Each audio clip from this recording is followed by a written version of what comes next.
বাবর সম্রাটের নামে কেউ যদি নেক উদ্দেশ্য নিয়ে করে, বাবরের নামে মসজিদ করতে হবে এরকম কোনো জরুরি নয়।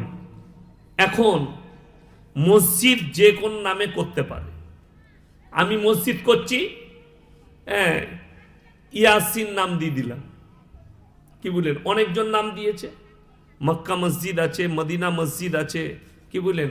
বাংলাদেশে দেখবেন অনেক ব্যক্তির নামে মসজিদ আছে, ভালো ভালো সাহাবীদের নামে, বাইতুল হারাম, কি বুঝলেন? অনেক রকম মসজিদ আছে। এখন বাবর হচ্ছে ভারতের একজন বিতর্কিত লোক। কি লোক বললাম?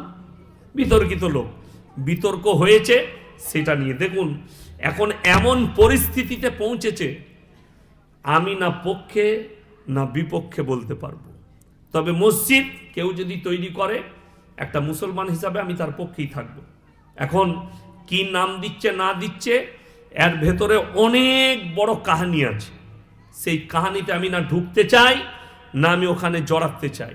আমার মতো মৌলবি সাধারণ ব্যক্তি আমরা, কেউ মসজিদ করছেন তার পক্ষে আছি, কেউ বিরোধিতা করছেন সে তার যুক্তিতে করছে, সে করবে, করুক। কিন্তু এইটার ভেতরে আপনারা দেখছেন এক সপ্তাহ ধরে যে নাটকীয় মোড় চলছে, সেখানে আমাদের মতো মৌলবিদের না জড়ানো উচিত আমি মনে করি। আমাদের মতো, আমি ব্যক্তিগত আমি জড়াইনি, আমারও ইনভাইট আছে কালকে যাবার, কিন্তু আমার সময় হবে না, আমার সময় অভাব, আমি যাব না। এরপর কে যাবে তার ব্যক্তিগত ব্যাপার, কে যাবে তার ব্যক্তিগত ব্যাপার, কে যাবে না আমি কেউকে নিষেধ করতে পারবো না যে মসজিদ উদ্বোধন হচ্ছে যাও না, নিষেধ করতে আমি পারবো না। কেন? আল্লাহর ঘর কেউ করছে, নামাজ হবে, সেখানে সে করতেই পারে। তবে অনুরোধ করব যে মুসলমান যেন বিপদগামী না হয়, মাথায় রাখবেন। আবেগ ভালো লয়, বিবেক ভালো। কোনো জিনিস আবেগে করবেন না। আপনার মনে হলো আপনি আবেগে গিয়ে আপনার তিলকচাঁদপুর মোড়ে একটা বাবরি মসজিদ করবেন আপনি, আর এটাকে আবেগ বলা হয়। আর বিবেক হচ্ছে আলাদা।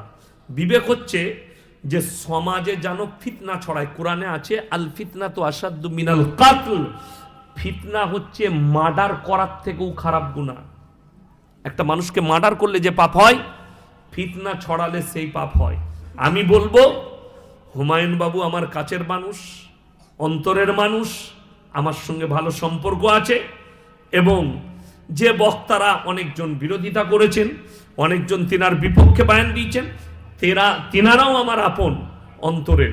অনেকজন বন্ধু মানুষ বিরোধিতা করেছে, তিনারা করেছেন তিনাদের যুক্তিতে, কিন্তু আমি উনার মসজিদ করার বিরোধী নই, এটা আমার নিজের ব্যক্তিগত ইচ্ছা।